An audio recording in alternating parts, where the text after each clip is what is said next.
Blow my nose before we. Nope. Give me a little testing one too. Hooray! Okay, Nice. so I'm just Yep. gonna repeat everything I just said.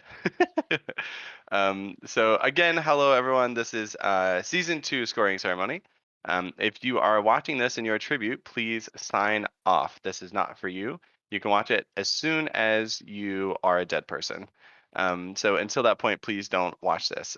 Here I am, of course, Caesar Flickerman. I'm here with Seneca Crane, Tigress Snow, whose last name we just discovered, and I have recently learned it is Yao Guai. I got that right? Yes. Nice. Um, so before we begin, I wanted to out of game explain that in case you weren't aware, I have COVID, very inconveniently. So if I have to pause, I may do that and hand it over for commentary to the others for a brief moment, turn off my camera and sound. But hopefully I won't need to do that. But there will probably be nose and coughing stuff in the meantime, COVID fog. So I apologize for that ahead of time. And this is your daily reminder to get vaccinated and boosted because I am, and luckily this is not as bad as it could be. Yes, don't So, forget your shots, everybody. yeah, shots are important because as much as I don't like how I feel now, I would like it a lot less if I was not vaccinated and boosted. Um, and then one final note, and this is more so for tributes watching later or our future season 3, season 4 plus tributes. Um, this season has been a lot more intense than season one. Season one, we had maybe 5 or 6 proactive role players. This time we have like 22. And because of that, it has been a really emotional journey for a lot of players. And we really care about y'all, and we care about the viewers who are kind of um, going through these issues with you. So just please do remember that at the end of the day, role playing is role playing, and that we're all just trying to have fun, and that anything that happens in the game between characters is not a reflection on the player, and that goes just as well for this scoring ceremony. So if you are, a tribute going back to watch this, or a future tribute, do understand that these scores are not a reflection of your role playing. They are a reflection of the characters themselves. All right. So, and I guess I should plug Tigress and Senna are hosting a. Oh no, that'll be for tribute, so it'll be irrelevant at that point by the time they watch this.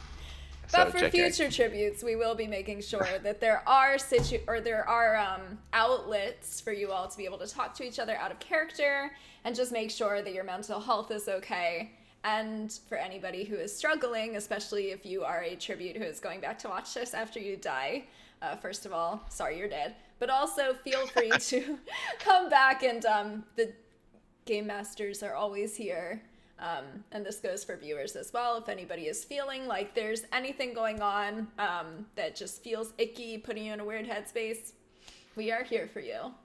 Yeah, for sure. I think, and I said this in viewer discussion at one point, but I think one of our biggest, there's always a learning curve, and I think our biggest learning curve so far in season 2 has been how emotionally taxing that this game can be for like everyone involved, and to kind of create infrastructure around that to make sure that everyone's like okay.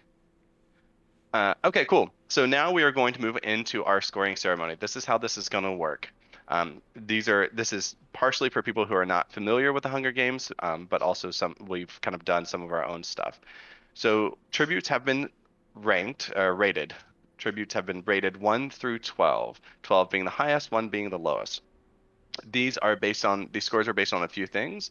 The sponsors have assigned scores based on interviews, evaluations, and then the tribute's just general presence throughout the game so far. And then the GMs had their nudging in various directions to finish off the scores in a way that they felt is appropriate. So this is a combination of the audience assignments to scores, as well as the GMs kind of influencing those in various directions in small ways. All right, so we're going to start with our District 1 tributes. So if I could, I'm going to hand this off to Tigress, and she's going to introduce us to them. Yes, so our first tribute is Ketrov.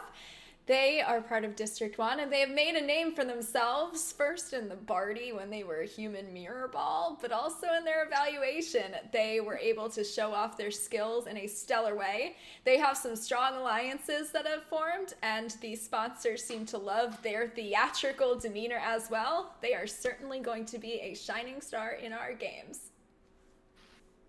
All right, and without further ado, Katrov's score. He has a 7. It's a 7 So for Ketrov.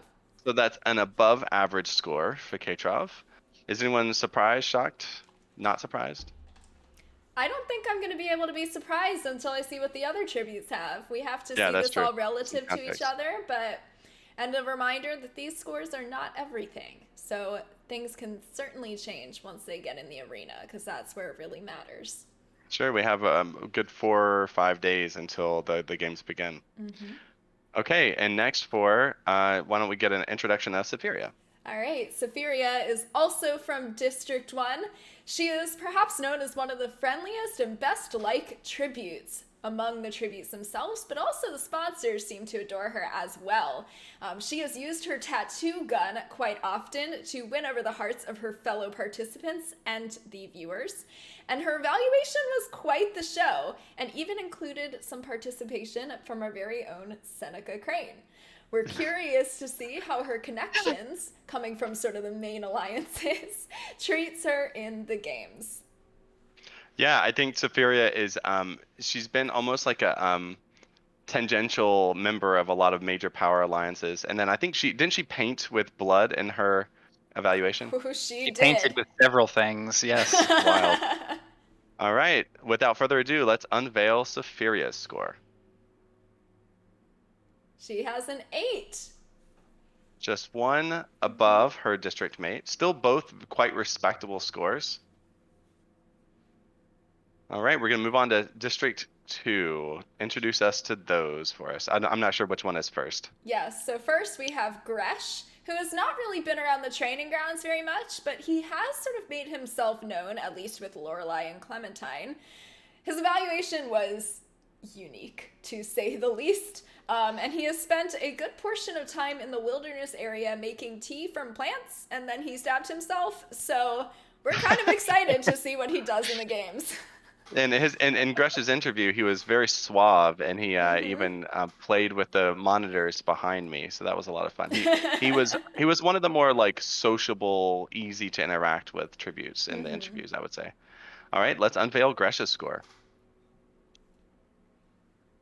Ooh, Gresh has a 7. Tied with Katrov. I think that seems about on point.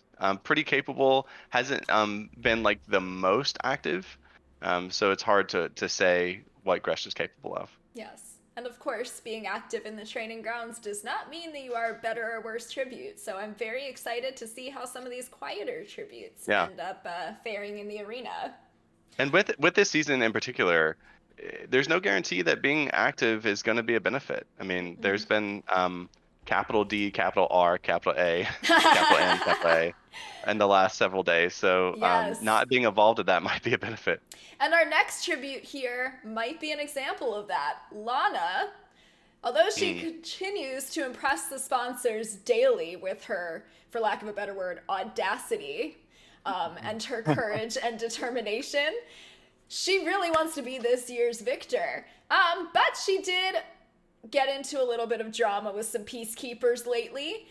She has made some pretty big decisions, including joining an alliance with Gary and choosing to trade her coin with a new one. We do know that trading your coin does mean that you will get a hit to your tribute score, so we should expect to see something a little bit lower for Lana. Yep, that's definitely true. It's interesting because we have these two forces at play. One, she had this big moment with Yao, and very public moment, and I think she handled herself really well, both out of game and in game. It was all very graceful and quite the spectacle. So I'm really interested. Of course, then there's I think we publicly said it's a -4 to her tribute score. So it's going to be interesting to see how those two things overlap. Let's unveil Lana's score. Lana has a 6. Wow. Surprisingly holding herself up pretty well in comparison to the other Yeah. tributes, even with her penalty. Just goes to show how much her, I guess her entire thing has really captured the hearts of the sponsors. Yeah, I mean, Lana, she's made a point to avoid opportunities to make herself look bad to the sponsors. I mean, and to consider that this would be a 10, that's a very high score. So, really, really impressive outing from Lana. So I think, in fact, I will be, I cannot wait to, as this ends, I'm going to go back and just like read how the tributes respond. But I bet they are freaking out right now, and I bet Lana is really surprised that her score is as high as it is. They are very nervous. I'm watching the chat as we speak. Yeah, they're all freaking out a lot. Are you unveiling them as they go? Yep. Oh, man.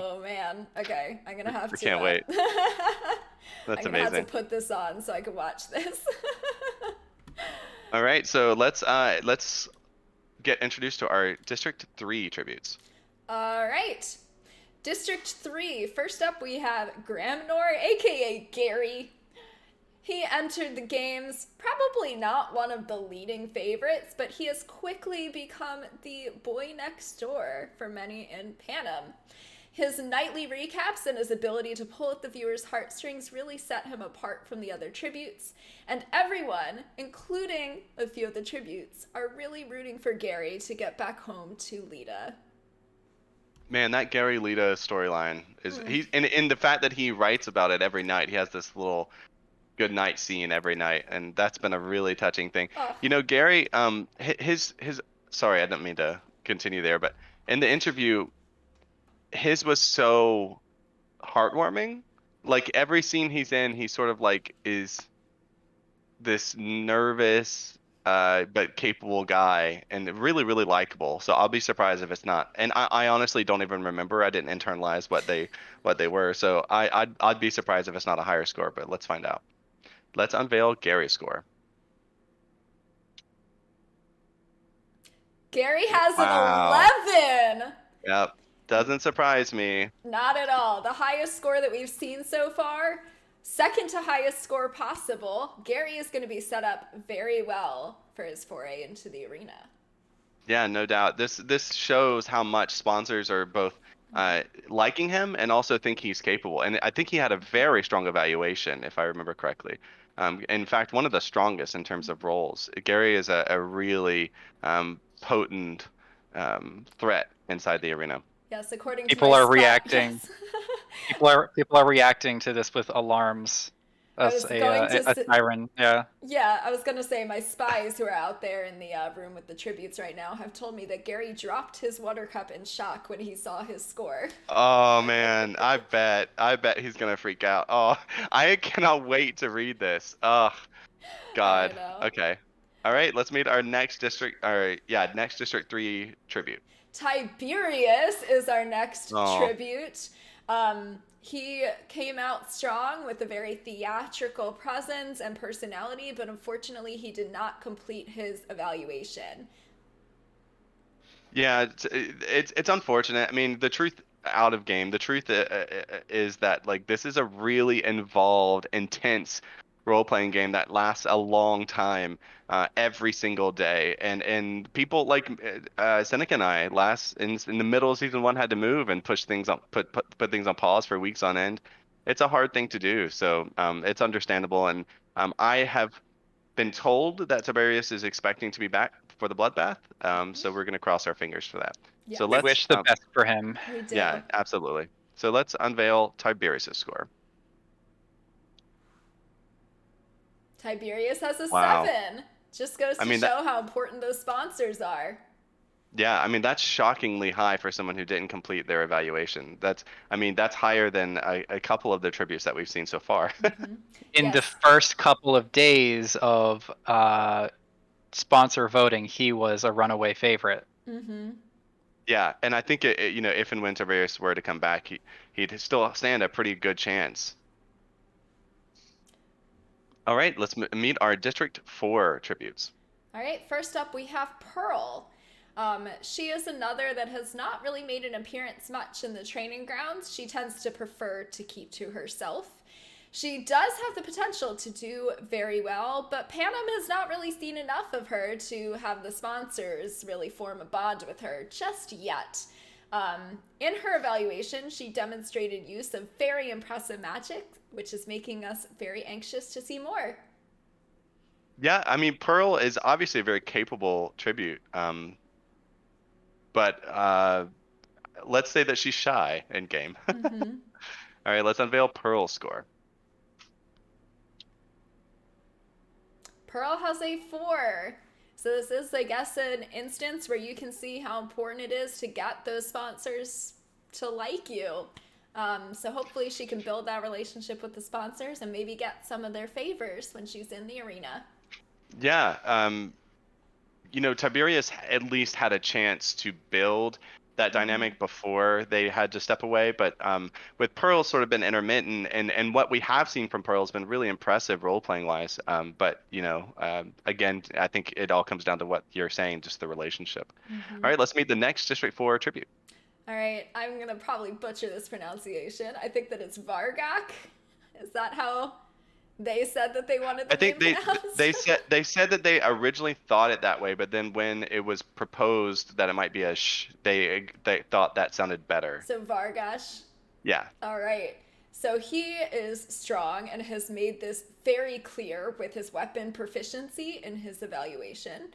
He has been able to form some relationships, especially among the other lizard folk in the arena.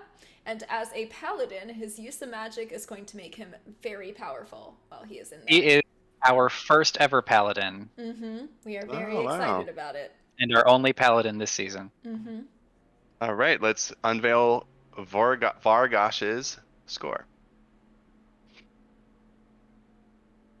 A 2. So part of this is that he was not really there in a lot of the training grounds, even though he formed these relationships. He didn't really spend a lot of time gaining the favor of the sponsors, and we've just seen how important the sponsors are in the tribute score. For sure. And, in the interview, Vargash was a little more reserved and very kind of dry and to the point. The audience's response was a little more muted. Certainly in the evaluation, there was some potential there. And this isn't to say that Vargash doesn't have a chance. But, it's interesting to see that District 4 as a whole has really struggled in Season 2. All right, let's make our District 5 tributes. So our first is Babette. She's like the mom friend that you always want around. She hasn't really gotten enough credit for being the glue that's really holding a lot of these alliances together. She has a very gentle disposition, a very quiet wisdom that definitely has earned the respect of the sponsors. And in her evaluation, she showed that she's also quite the force to be reckoned with in her own right, with skills in survival, magic, and weaponry. Yeah, Babette is she's one of the more like easygoing, charismatic, she doesn't have to put a lot of effort into being likable. She just is likable. So I'd be surprised not to see a pretty solid score here. Let's unveil Babette's score. An 8. That is a very respectable score. Yeah, for sure. It puts her definitely in the top, quarter of the ones that we've seen so far. I think that she's only limited by being a little more quiet, and not even so much not active. She is active. She's just a little more like she cares about her close knit group and groups, and then that's it. Absolutely. All right, let's meet our next District 5 tribute. Our next District 5 tribute is our dear Lorelei. Lorelei, the darling of the capital, has certainly made a name for herself over the past several days in the training grounds. She has made quite the impression on both sponsors and evaluators alike. You either love her or you hate. There is no in between with Lorelei. But her use of illusion spells in her evaluation to imitate the other tributes directly quoting about how they would die for her certainly gives her an advantage in the arena.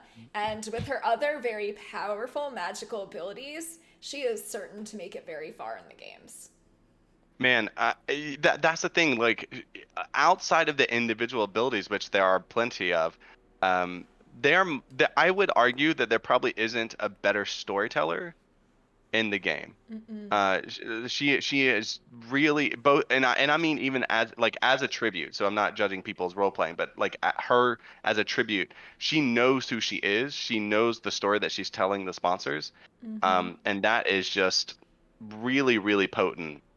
So it's going to be interesting to see because she's like you said, she's pushed people to the extremes. So does that equal an average score, or does it push her higher or lower? Let's find out.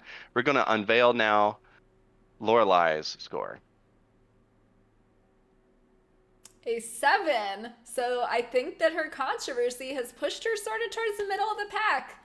Some people really have been frustrated with her lately because of her involvement in a lot of the drama that's going on in the training grounds. But others see this as a very good opportunity to see somebody that can bring a little bit of spice into the arena. Yeah, there's spice, and also she's got a lot of friends. I mean, how many people? Well, yeah, I mean, how many people have specifically said they want to kill Lorelai, right? Like, not that many, and a lot of people have said that they want to protect her. So, um, I think that she's got a lot of potential, and I think you're right that what we said before is true, that her scores just got kind of pushed to the ends, and there are people that love her, people that hate her, and thus it kind of averaged out in the middle. All right, let's meet our District 6 tributes. All right, first we have Cray, who unfortunately kind of dropped off at the face of the earth here and did not complete an evaluation. Sponsors have Or his nothing to go interview. off of. Yeah, or the interview. So Yeah, there's not much to say about Cray, unfortunately. He's online right now. I actually spoke very briefly with Cray, and they said that, like, I know that Cray was in the middle of a move early on, but then I gathered that, life has been hard otherwise. So, I would be surprised to not see Cray turn into an NPC. yes. So we'll see what score that earns. Let's Yes. unveil Cray's score. 1. Not surprising when you haven't done much interaction. This happens when you have 24 tributes that are involved. Sometimes some are not really going to go into the arena with others, so it happens. 1 out of 24 is a pretty good ratio, I'd say. Yeah, I mean, there's only one that really hasn't been very present at all. But I will say this picture almost deserves a 2 because that picture is probably the best picture of all it's of the so tributes. cute. Yes, we had somebody who wanted to build their portfolio offer to make all the portraits for our 4 lizard folk. They came out beautifully. That reminds me, I was supposed to let the tributes know, and maybe Seneca, could you make a quick announcement that maybe there's like an interlude after the District 6, so like in the middle in between, and let them know that we have a sponsor who will be doing personal portraits for the first place and second place tributes. Yes, we are very excited I'm gonna for do that. that. I'm gonna do that after Nisi because it's the halfway point. Yeah, that's fine. Yeah. Speaking of, let's talk Ooh. about our second District 6 tribute. Let me see. They have certainly made the training grounds a lot more interesting. If there was an MVP of the pre-games, it would probably be Nisi. They are calm and collected and kind of came out just being friends with everybody until they created some chaos when they forged a note that just made everybody suddenly focus on that one minor and just innocuous note. There was like maybe 30 words at most, Something and it just like that. completely defined the pre-games. You know, I don't know if I'm gonna get bonked for this, but Nisi has BDE, right? Like, just like think about it. You drop a bomb and just walk away, right? And then you come back and they're like trying to corner Nisi, and Nisi's like, Yes. no. I don't think so. I'll do this Yes, publicly with my friend. absolutely. Not only And did then Nisi create all of this chaos, but when confronted, they didn't care. They just sat there and they were just like sipping their tea while they were watching everybody freak out. And if that doesn't like personify cool people don't look at explosions, I don't know what does.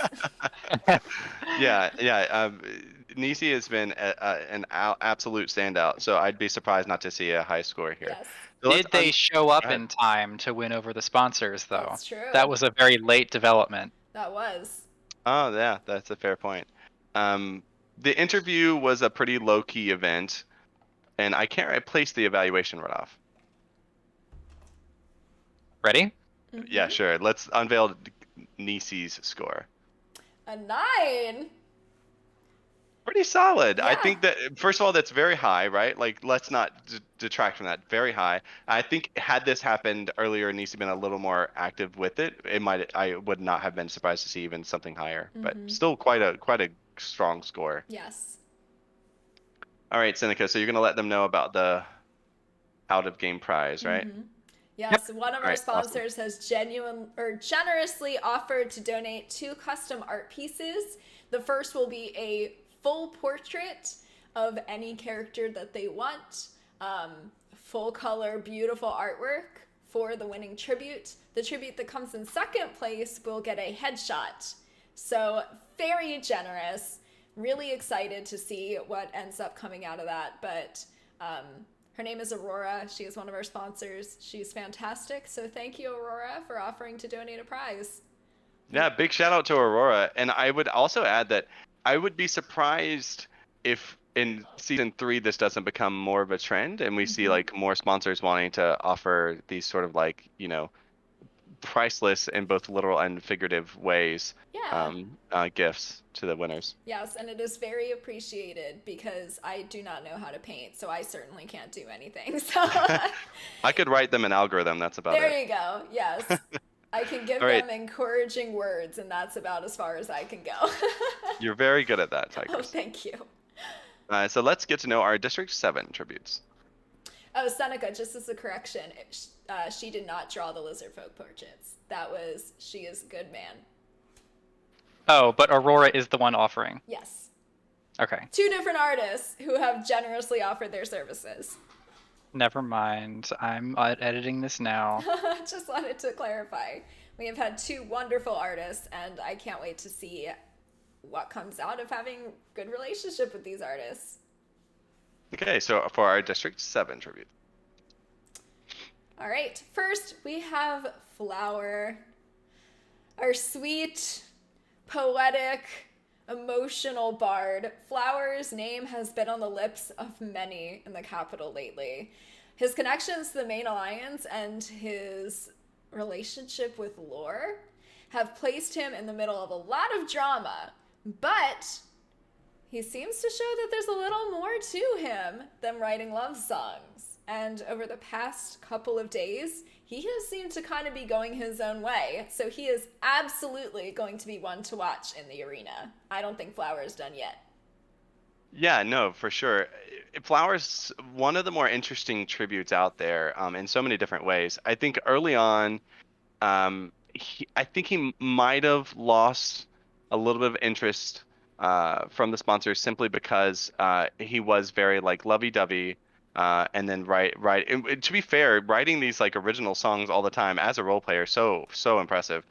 And then I think that Flower, the character, the tribute, I think Flower is a very sensitive soul, and I think that again in game, this game is a very difficult one for a tribute. The Hunger Games is not an easy thing to go through, and so I think that he has been struggling to cope with that, and so sponsors I think right now are kind of confused as to how to interpret him. But I expect him to be back with a vengeance, and I think that and I think and hope that the sponsors will like what they see.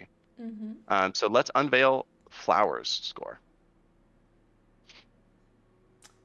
That is a surprisingly low score. I think a lot of it just came from he had some instability with his alliances. And I think that it's the same thing that happened with Nisi, where a lot of the character development that the sponsors have seen has come Yeah. in just the past, day, which is after the evaluation scores were already locked in. Yeah, for sure. And then there's also that um, I had a point. It's probably from being sick. Flower is someone who, nope, it's gone. I had a point. It's gone. It was a really good point too. Oh no. Whatever. What I Oh can well, say is Caesar, Flower is just the as brain fog. polarizing as Lorelai is, and I think that the romance between the two, some love it, some love a good romance, others are just ready for some violence. So when you're Yeah. playing a risky game like that, it can backfire. And I remember the point, which is to say that Flower is probably, from what we've seen so far, the most underrated Mm-hmm. tribute in that, like, what this score does not necessarily represent is their capability inside Mm-hmm. the arena. And I think in Flower's case, that really, like, kind of exaggerates that point. Yes, and also a point that is certainly important to bring up. Flower It's a, was arguing a little bit against the Capitol in his interview. And yes. you do not go against the Capitol without consequences. And it looks like this is just an example of that. Yeah, I mean, as government officials, we can't confirm or deny what affects that some, not just one, some players have made and what those effects will be, Mm-hmm. the decisions that they've made. But certainly, it's not going to help if you are against the government. Mm-hmm. Though out of game, I would say that like all stories are welcome. In game, I would say that like all decisions come with consequences, whether they Mm-hmm. be good or bad. Yes. So, District 7, our second tribute. Yes, our second tribute is Kit, who is actually the younger sister of Flower. She has made her abilities quite clear to the masses. Her evaluation showed just how adept with weapons she is, both melee and ranged, and she does have a strong backing of allies, including her brother, that can help her through the games. She is focused on her goal, which is to protect Flower. And she is willing to do anything for him, including, and I quote directly from her, strangling somebody with their own intestines.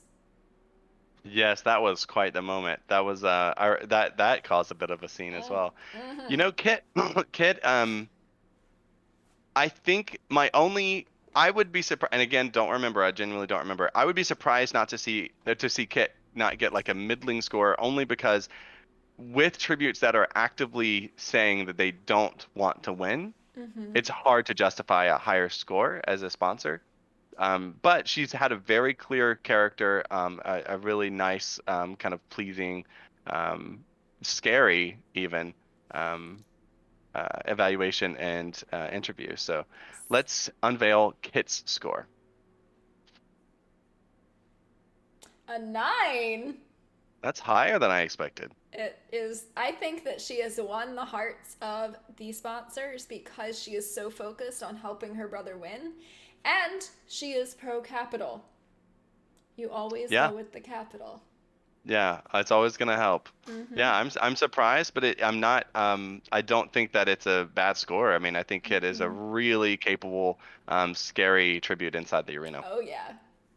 All right, let's meet our District 8 tributes. Our first tribute is Augustine.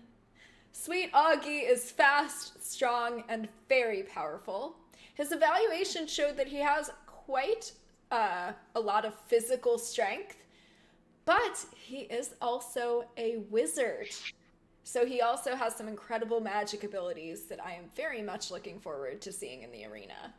He did not show off a single spell during his evaluation, however. He just went really What? fast. Yeah, Augie's been such a weird case because he role plays a lot. But then I think I gather that he got very wrapped up in the coins and wanted to be able to choose early on to help kind of direct the path that his alliance was going to take. Mm-hmm. And because of that, both the interview and evaluation were rushed. And so it became a little harder to get to know Augie. So this is going to be an interesting score. So let's unveil Augie's score. A 7. Hmm. Not Sco- surprising. So a little, I would say, lower than I expected, because Augie has, to your point, Augie has a great like kit. He's both strong and capable, Mm-hmm. magically. Pretty surprising. Maybe, I mean, maybe this is to some degree a reflection of not having shown his a lot of his like magical abilities. All right, let's move on and meet our District 8, our second tribute from District 8. Iphigenia. Jeannie came into the games with one goal in mind: to make sure that we were entertained. She has lived up to that promise. Are you not entertained? Her memoirs and commentary in her own internal monologue are quite entertaining to read, even if they are a bit controversial. And in her evaluation, she chose to recite Homer's Iliad in Greek while donning on armor, which is a very Jeannie approach. We all It is. anxiously await to see her performance in the games. Man, Genie is such a character, just all the way through, out of game, in game, such a character. And Genie, in my opinion, Genie probably has the best tribute channel. So much fun to watch. I love the analysis. I think that Genie, the out of game Genie, might have gotten a little overwhelmed with like how stressful, especially the note situation was, and rubbed some tributes the wrong way. Um, but that was pretty late, right? You know, a little bit just before the evaluations. So it's gonna be interesting to see how that plays out and what implication that had. Jeannie probably got burnt out from pouring all of her attention into this game in a way that a lot of other players have not. Yeah. Because Genie is like always present. She's one of the ones that are very active. Yes, and she does not seem nervous about seeing her score. All right, well, let's see if she's correct. Let's unveil Genie's score. It is a 12, the highest score possible. You know, here's a question for you. With such a high score, does that make you a like does the benefit of sponsor grabbing the sponsor's attention, is that more of a benefit than the risk of becoming a threat inside the arena because of the score? Which one's I think more? it's a little bit of both. We know that these evaluation scores have a benefit in the arena. We aren't going to tell you what it is, but there is a benefit in the arena to having a high score. Plus, it does put her on the radar of the sponsors, which she was there already. Let's be real here. No sponsor can ignore Genie. But when you have that high of a score, it does show that you are one of the more powerful tributes in the arena.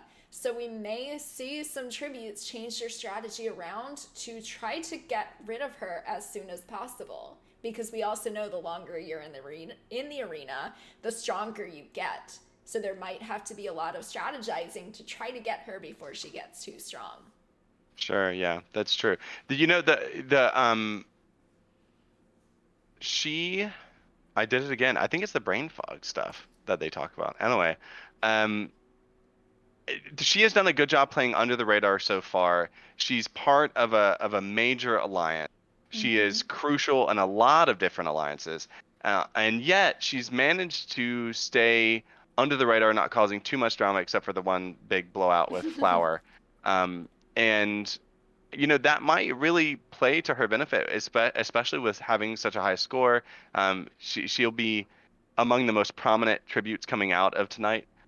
So I think that she's got a lot of potential, and she's also one of the most bet on. I think her, if I remember correctly, it's her and Augie that have the best odds right now. Mm-hmm.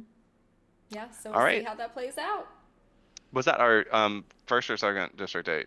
That was our Second. second. Oh, yeah. Okay, so let's move on to District 9. You're doing great, sweetie. All right, Thanks. District 9 starts with Ayla. Second to Safiria, she's probably one of the sweetest of the tributes. Most recently, though, a lot of the viewers and sponsors have grown concerned that her friendliness could also be her downfall. She's involved in almost all of the alliances, and as we know, alliances can dissolve just like that. In her evaluation, though, she did show the sponsors a bit of a darker side to her, one that we are really hoping comes out in the arena. Yeah. What was that it that she cast in the evaluation? I'm trying to remember. I can't remember, but it was some of it like really terrifying scene. She used poison spray. There was some sort of like Command. She used maybe command yeah. to make me kneel.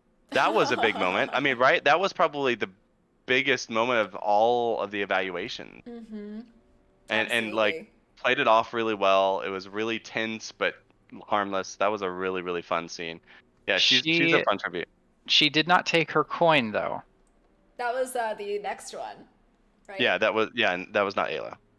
Oh, I'm getting confused. I was thinking of Clementine. Clementine is the one that made me Yes. kneel. Ayla did something different. Okay. Well, then that's a really good Memories. segue into our next tribute, also from District Wait. 9.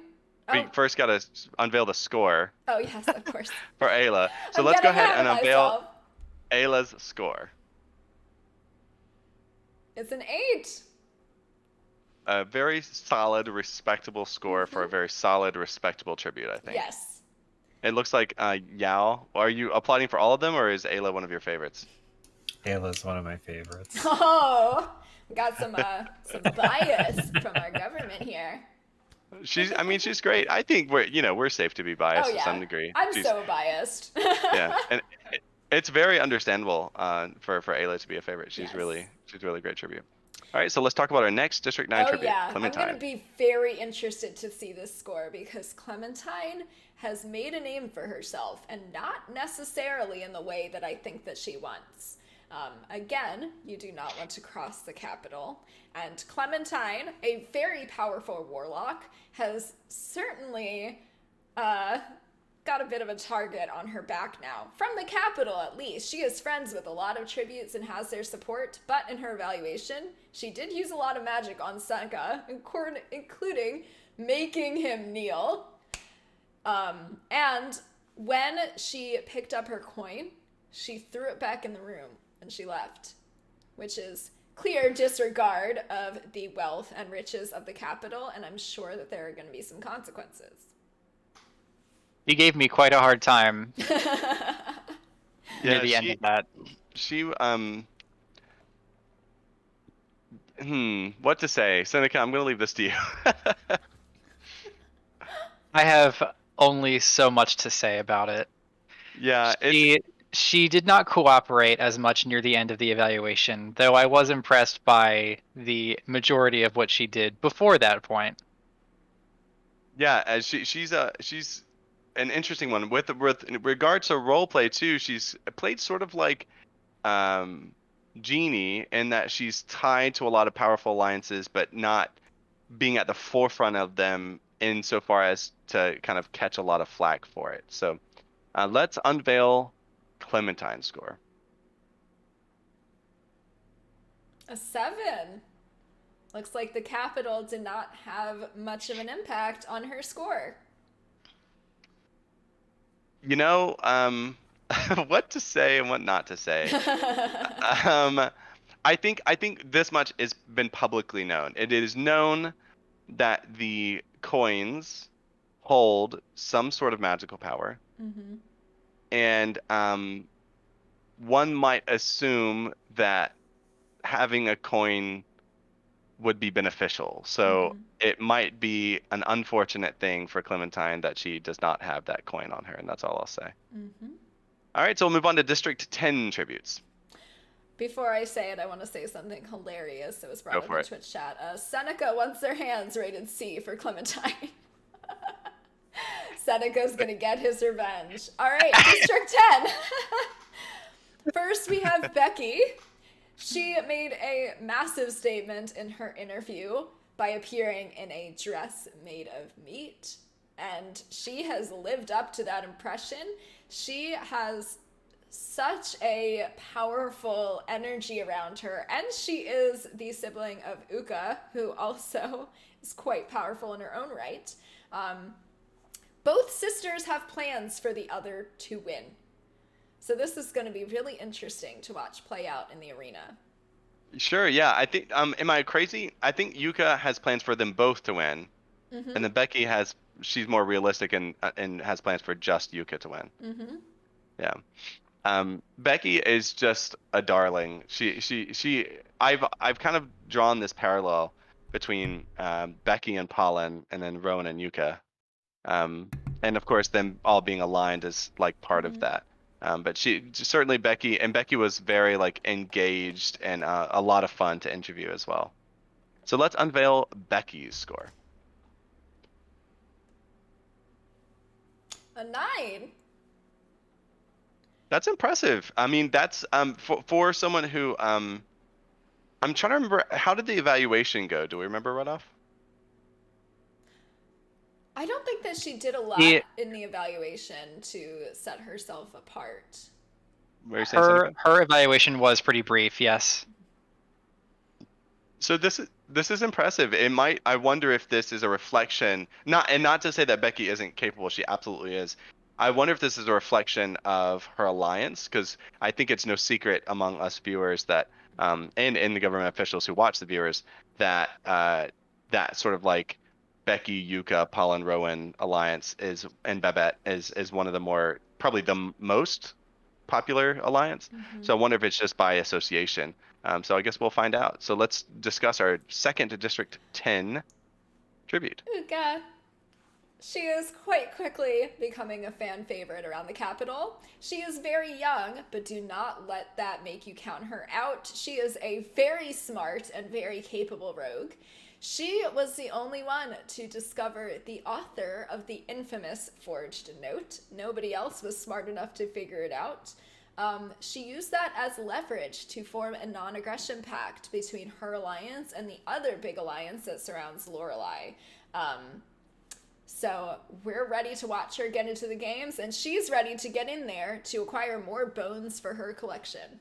So Yuka's there have been two like major investigations that like a lot of the tributes have engaged in, and one was the author of the forged note, and one was the sort of like the meaning or the magic that's behind the coins, and she was the one that discovered them both. Interestingly, Yuka is definitely one of the most liked, like talked about characters, and easily the one with the best accent. I absolutely love the way that she talks. She is so cute, and it looks like the viewers in Twitch love her as well. Everybody's screaming about how much they love her. So let's All see right, if that translates into a high score for her. indeed. Let's unveil Yuka's score. A 10! That is a very high score, one of the highest that we have seen. Yeah, what would that be? Tied for third? Something like that. Yes, very, very, very high. I think, even though she has people protecting her, and also, which is a very, out of game, very strategically smart move to play this like really cutesy, childlike character that everyone falls in love with and wants to protect, but then also build this character who is like immensely dangerous. I mean, the roguishness, her hiding, she's hidden so many times, she almost never fails that. She's I mean, she's one of the most dangerous tributes going into the arena, I think. Mm-hmm. All right, let's discuss our District 11 tributes. Yes, and this works perfectly because both our District 11 tributes are also part of the Alliance. First, we have Pollen. She is the pseudo older sister of Rowan, not biologically related, but definitely has big sister energy, and has become the mom friend of several of the other tributes, and will stop at nothing to protect them. But she is also powerful in her own right. She is a druid, and we know from last season just how powerful druids can be. In the evaluation, she showed off her skills and gained the admiration of both the evaluators and the sponsors. We're very excited to see what she does in the arena. I tuned out for like 2 seconds because I responded to Velev, who said that it was a third and no tie for Yuka. This is Pollen, correct? Yes, this is Pollen. Yeah. Sorry, my brain is not fully capable right now. Yeah, I mean, pollen is like sort of similar to Babette in a way. They're both like very protective and warm and fun. But again, she's someone who wants to protect her sibling at all costs, including her own life. So I wonder again if like that will count against her or not. So I guess we're gonna find out. Let's unveil Pollen's score.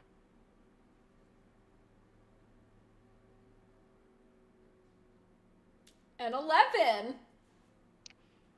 Okay, definitely didn't count against her.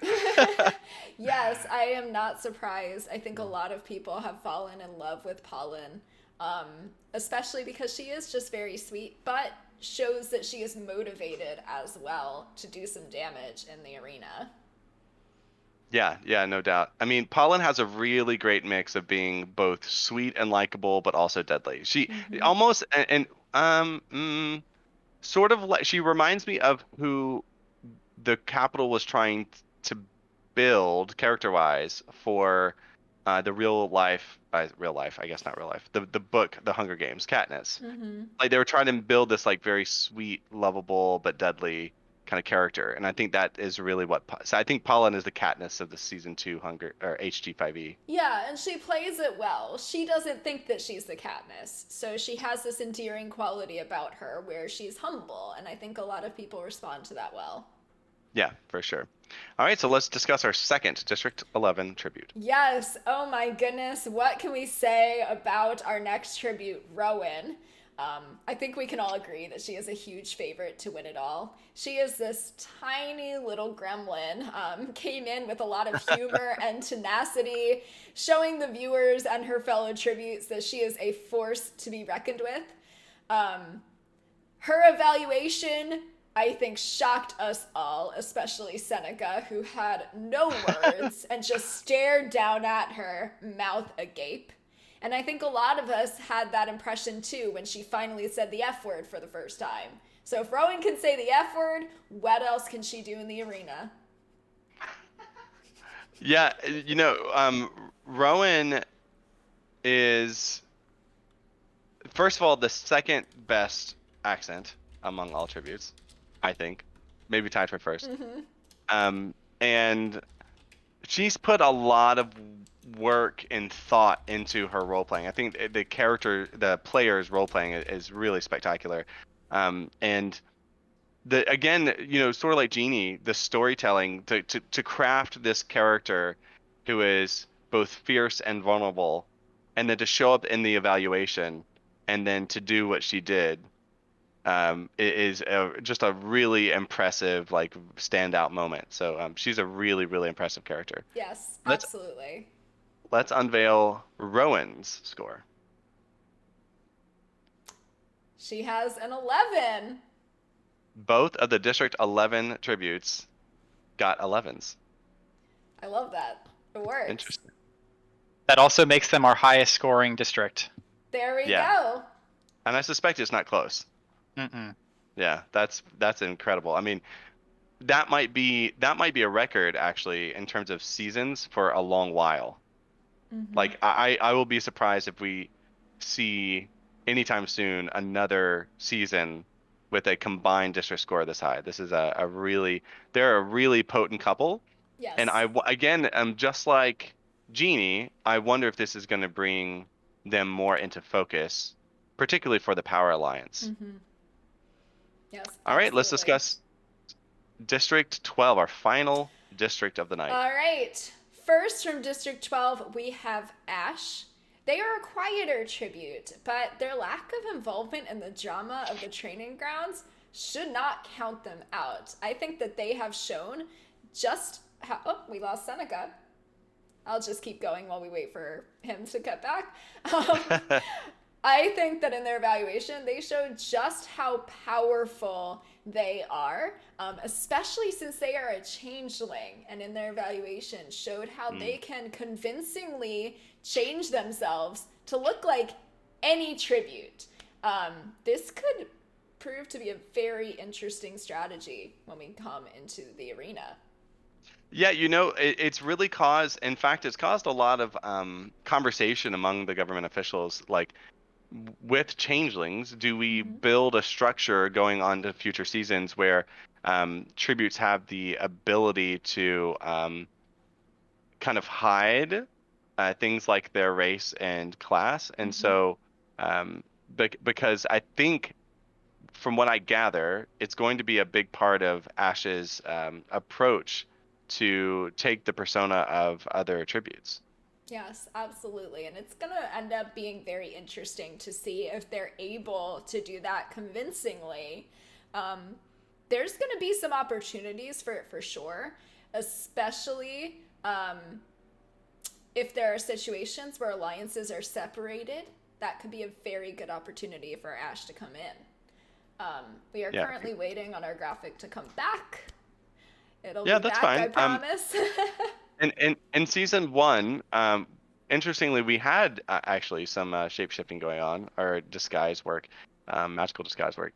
And what was the name of that character right off? I'm trying to remember.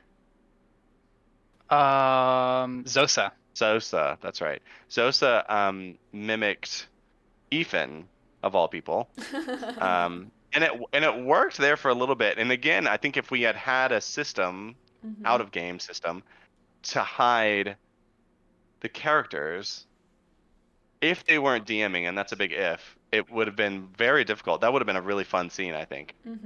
Yeah, absolutely. All right, so let's unveil Ash's score. A 6. Not surprising since they haven't done a lot of interaction in the training grounds, but it's still a respectable score, and I think that they're going to show that they are forced to be reckoned with in the arena. Yeah, I mean, I think for as involved as they've been, and by that to say not that much, a 6 is a pretty respectable score, actually. Yeah, we have All somebody right, in so we're gonna Twitch move on chat to that our. thinks they're going to make top 4, and I would not be surprised. And they are dedicated. Yeah, no, absolutely. They're not. just not wanting to be in the big crowd of the training grounds, and I do not blame them at all. Yeah, I mean, I think that that's a very good place to be. Yes. All right. All right, so now we're moving on to our very final, but not our least tribute from District 12, Ian Pip. Ian Pip. Oh my goodness. What do I say about Ian Pip? He is definitely one of our more eccentric tributes. He has bright red hair, a bright red beard, and I think that his personality matches that pretty well. He is a natural born performer, and he showed this off in his evaluation. He is acrobatic, he is athletic, he has all the poop jokes that we need for this season, and he has kept the tributes on their toes. When he's put into the arena, who knows what he's going to do? You know, I find that Ian's activity level is like very all or nothing, and when Ian is involved and like active, like the again sort of like the character crafting similar to Rowan and Jeannie, like the character crafting is so much fun to watch. And the interview really showed that. He came on being grouchy, and the crowd started booing him, and I was able to kind of offer him a hook in which he took, and then he ran with it and really turned it into this sort of like really fun, approachable, kind of like hokey guy from District 12. So really fun character to watch. Yes, and So in his this is chats with me one-on-one, he shows that he's still a serious tribute. So even though he is a little bit goofy, he is still quite dangerous. Yeah, and he's a warlock, and there's something to be said about characters that go into the arena not needing any like anything from the cornucopia to be powerful. I mean, he's going to be powerful the first round. All right, so let's unveil our final score, Ian Pip. All right, he has a 6.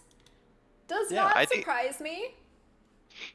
It's a little low for me. I think that he is probably underrated. I think that he has very much. I mean, he's made some ties, and then with him being just very potent in general, I could see him being like him lasting a long while. So I think 6 is perhaps a little low, but really, it's not a terrible score either way. It's right in the middle there. Yeah, I think right in the middle is where he wants to be. I don't think that he's That's trying true. to draw too much attention to himself as a threat. He certainly likes to be the center of attention in the social game, but he has not done a lot to be like look at how big and strong I am. And I Yeah. think that might work in his favor. Yeah, like you don't see him sparring very often, that sort of thing, and I think there's a reason for that. He's being strategic in that way. All right, fans, thank you so much for joining us tonight.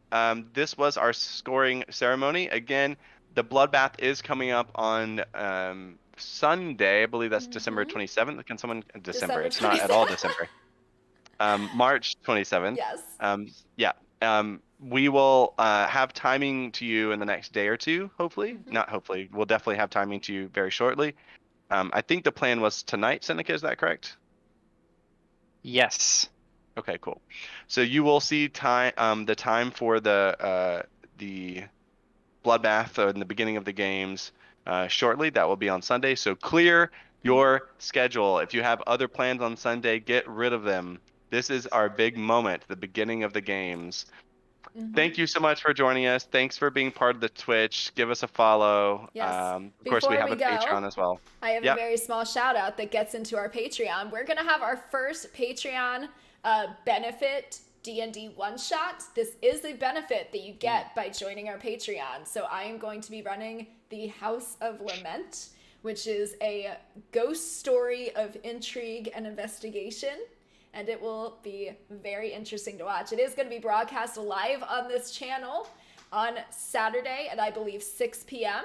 So make sure to clear your schedule for a little bit of D&D nonsense that's going to come out in here. We already have some character pitches that are coming in, and it is certainly not thematically appropriate for a haunted house. So I'm very excited to see what happens with this one shot. And if you join our Patreon, you can join the one shots too. We have both play-by-post one shots and live one shots run by me and Erica and maybe some other DMs that come in along the way. So Yeah, absolutely. And I think the plan, I didn't look, I've been busy and sick, but how many people do we have confirmed for that? So we have at least a full house. We have Okay. more than is available. So we might end up splitting this into 2 different one shots. It depends, but we are going to have a full house for this one shot. So it is going to be really exciting and fun to watch. Yeah, so just FYI, Seneca and I will be the first ones out, so we'll still be joining and watching and making fun of people.